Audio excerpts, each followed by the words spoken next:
Buen día, profesor.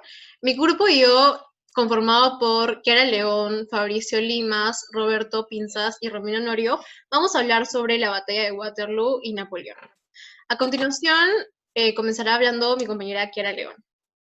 Buenos días, profe. Yo soy Kiara León y le explicaré sobre el contexto político y militar.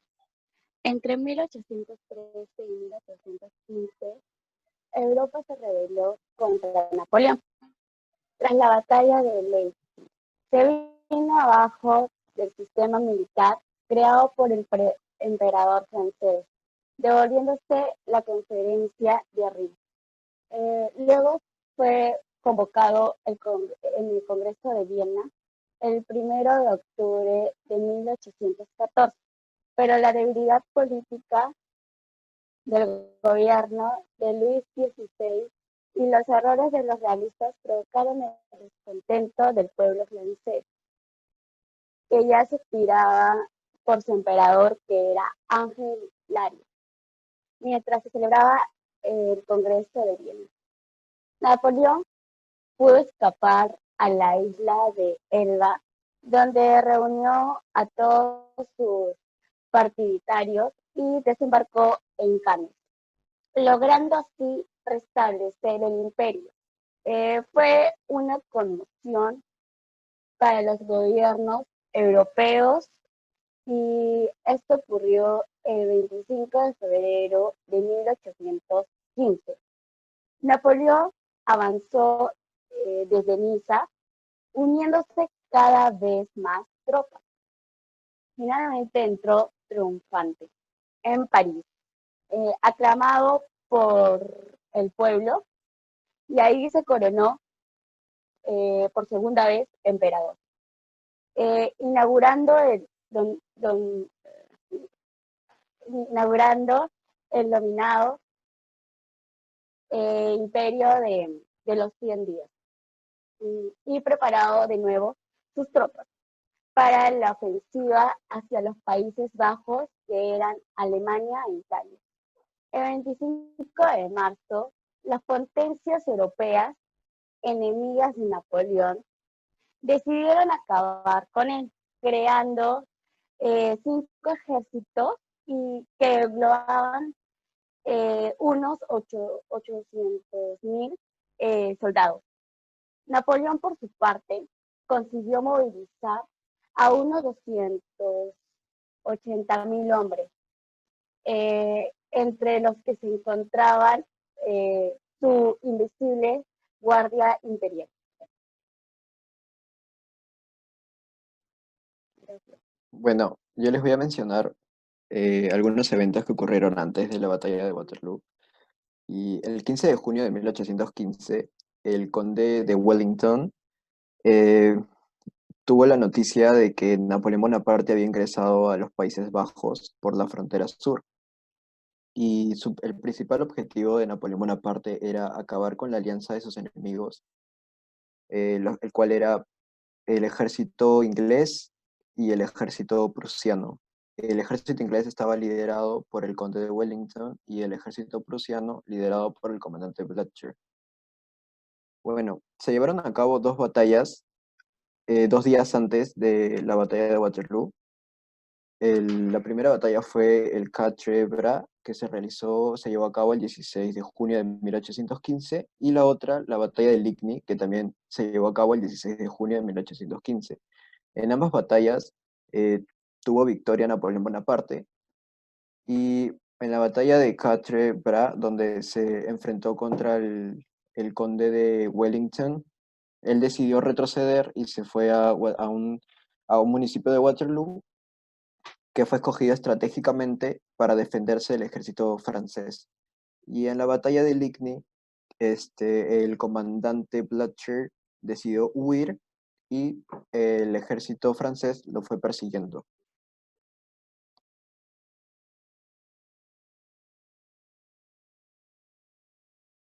Ahora pasamos con la batalla.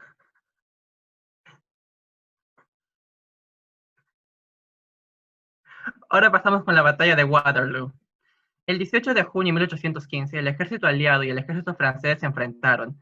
Al mando de los generales de Wellington y Napoleón, respectivamente, ambos ejércitos llevaron una lucha sangrienta. La lucha tuvo 3 partes. En la primera parte, se enfrentó la infantería del primero contra del segundo.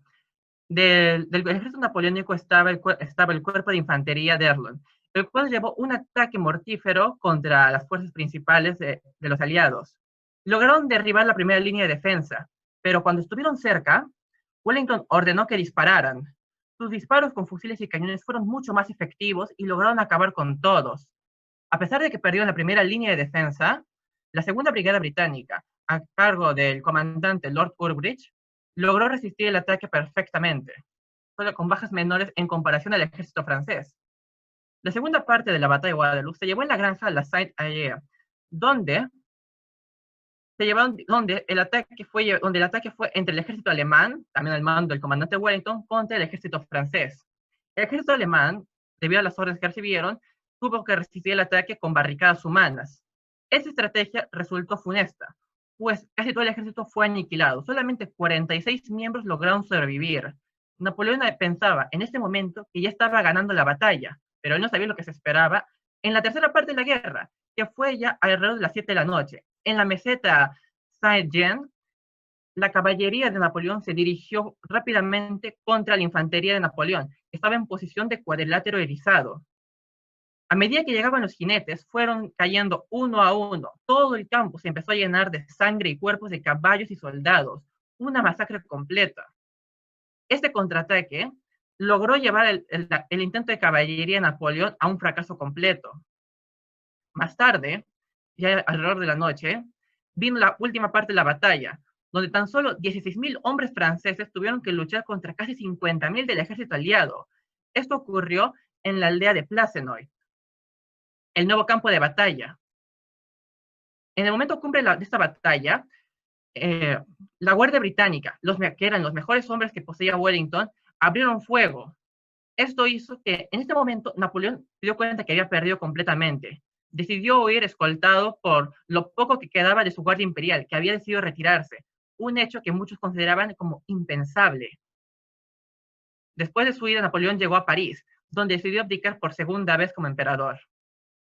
Ahora pasamos con las conclusiones. Buen día, mi nombre es Romina Norio y a continuación voy a hablar sobre las conclusiones y también las consecuencias de esta batalla de Waterloo. Bueno, como bien mencionó mi compañero Alonso, esta batalla es muy extensa y comprende diferentes aspectos que pues aportaron mucho a Europa y a España, especialmente. En esta batalla, una de sus consecuencias fue que murieron más de 50.000 hombres y que la noticia de la derrota de Napoleón corrió por toda Europa y por toda Francia. Esta noticia se sintió mucho en las personas que eran aliados y seguidores de Napoleón, ya que este hombre estratégico tenía miles de seguidores que lo querían por ser tan auténtico y por ser un hombre tan inteligente además. Esta derrota de Napoleón trajo consigo también como consecuencia el exilio, pero esta vez ya no a la isla de Elba, sino a la isla de Lena, donde va a ser una isla que definitivamente este hombre no va a poder escapar, porque es una isla remota, desolada, desierta, que está en medio del Atlántico. En este lugar es donde Napoleón va a pasar los últimos 6 años de su vida. Y además va a poder reflexionar cuáles fueron las razones por las que lo llevaron a estar ahí. Es decir, cuáles fueron las razones por las que él fue derrotado, además de la batalla de Waterloo, en otras batallas anteriores. Es por ende que él va a comenzar a hacer planos y volver a enmendar sus errores, por así decirlo, y ver qué fue lo que le hizo fallar en tantas batallas.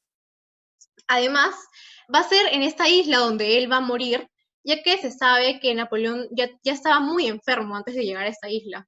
Entonces ahí va a pasar sus últimos días y más el terrible clima que va a haber en este lugar, simplemente Napoleón va a morir en ese lugar. Además de las consecuencias de la batalla de Waterloo, también podemos hablar del legado.